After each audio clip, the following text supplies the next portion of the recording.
Hello, mateys. It's me, Miss Amanda, here for another story time. Welcome! Thanks for joining me for another story time. How do you like my pirate costume?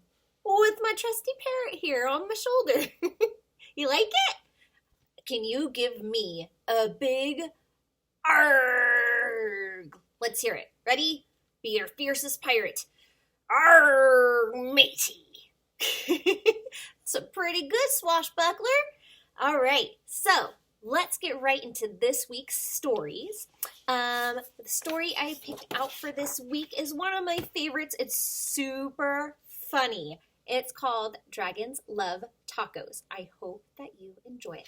Let's get started. Arg, matey. Ready? Here we go. Hey, kid, did you know that dragons love tacos? They love beef tacos and chicken tacos. They love really big, gigantic tacos and tiny little baby tacos as well. Why do dragons love tacos? Maybe it's the smell from the sizzling pan. Maybe it's the crunch of the crispy tortillas. Maybe it's a secret. Either way, if you want to make friends with dragons, tacos are key. Hey, dragon, why do you guys love tacos so much? But wait, as much as dragons love tacos, they hate spicy salsa even more. They hate spicy green salsa and spicy red salsa. They hate spicy chunky salsa and spicy smooth salsa. If the salsa is spicy at all, dragons can't stand it. Do you like salsa? I like salsa, but I can't quite handle any spicy salsa, so I think I'm on the same page as the dragons here.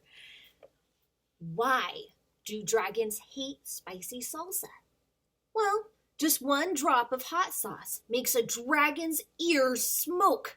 Just one single speck of hot pepper makes a dragon snort sparks.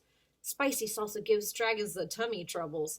And when dragons get the tummy troubles, oh boy. If you want to make tacos for dragons, keep the toppings mild. Tomatoes? Check. Lettuce? Check. Cheese? Check. These are all good toppings for tacos for dragons. Hey, dragon, how do you feel about spicy taco toppings? Do you think he feels good about it?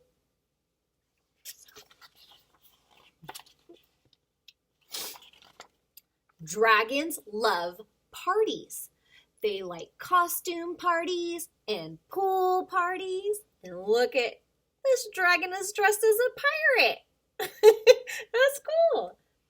They like big, gigantic parties with accordions. Do you see the accordions there? And tiny little parties with charades. Why do dragons love parties? Maybe it's the conversation. Maybe it's the dancing.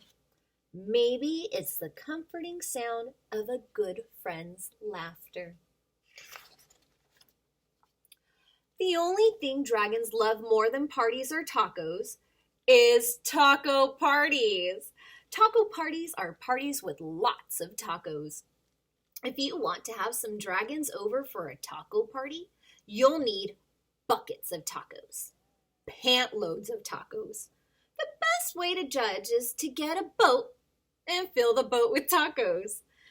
That's about how many tacos dragons need for a taco party. After all, dragons love tacos. Hey, dragon, are you excited for the big taco party? What do you think? Is he excited? Just remember, dragons hate spicy salsa. Before you host your taco party with dragons, get rid of all the spicy salsa. In fact, bury the spicy salsa in the backyard so the dragons can't find it. Look at He dug a hole and he's putting the salsa in there. Do you see all those tacos? Gonna be a good party. These dragons love your taco party. They love the music. They love the decorations. They especially love the tacos. Congratulations! They all look like they're having a great time. It's a good thing that you got rid of all that spicy. Wait a second. What are those little green things in the salsa? You didn't read the fine print? Look, do you see all the little green things in it? It says, totally mild salsa. Now with spicy jalapeno peppers. What's gonna happen? Spicy salsa, and they don't like spicy salsa. Dragons, listen to me. Don't eat those tacos. Those little green specks in the salsa, those are jalapeno peppers. They are super spicy. I know you love tacos, dragons, but you're not gonna love those tacos. Do not let those dragons eat those tacos. Crunch, crunch, crunch.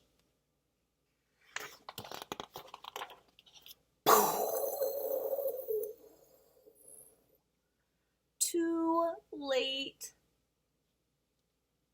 Oh no. And look what happened. Look what happened to the house. Oh no. All the fire they breathed burnt down the house. Oh no. Why would dragons help you rebuild your house? Maybe they're good Samaritans. Maybe they feel really bad for wrecking it. Maybe they're just in it for the taco breaks. After all, dragons love tacos. Oops, sorry. The end. What'd you think of that story? Pretty funny, huh? So, do you like tacos? I'm a big taco fan. We here at my house really enjoy tacos. But just like the dragons, like I said, don't like the spicy salsa. All right, we're going to do one more book. Here we go. Lost and Found by Oliver Jeffers. This is a really nice story. I like this one. And I really like the author, Oliver Jeffers. We have a few of his books as well. All right, here we go. Once there was a boy who found a penguin at his door. The boy didn't know where it had come from, but it began to follow him everywhere. The penguin looked sad, and the boy thought it must be lost. So the boy decided to help the penguin find its way home. He checked in the Lost and Found office, but no one was missing a penguin. He asked some birds if they knew where the penguin came from, but they ignored him. Some birds are like that.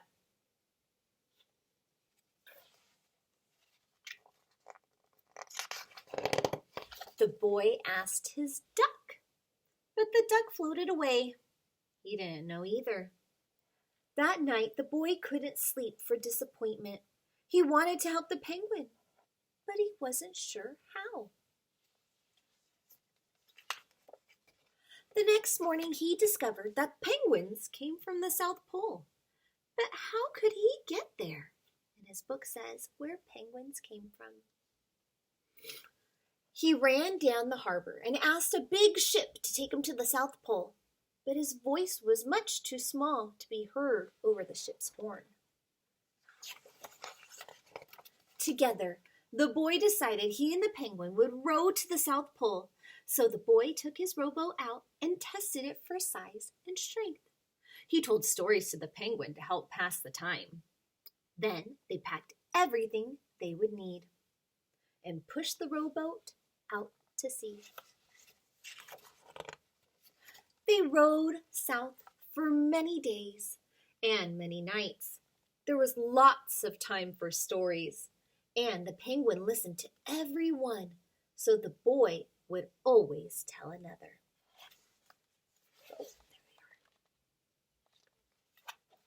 They floated through good weather and bad, when the waves were as big as mountains. He's holding an umbrella, the penguin. Until finally, they came to the South Pole. The boy was delighted, but the penguin said nothing. Suddenly, it looked sad again as the boy helped it out of the boat. And the sign says, "Welcome to the South Pole." Then the boy said goodbye and floated away. When he looked back, the penguin was still there, but it looked sadder than ever. Why do you think he's feeling sad? Do you think maybe because he's sad that the boy was leaving after spending all that fun time with him? It felt strange for the boy to be on his own. There was no point telling stories now because there was no one to listen except the wind and the waves. Instead, he just thought. And all the more he thought, the more he realized he had made a big mistake. The penguin hadn't been lost. It had just been lonely.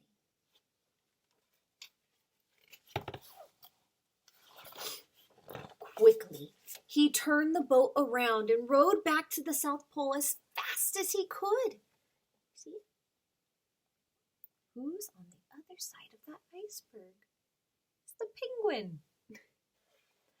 At last, he reached the pole again. But where was the penguin? The boy searched and searched, but he was nowhere to be found.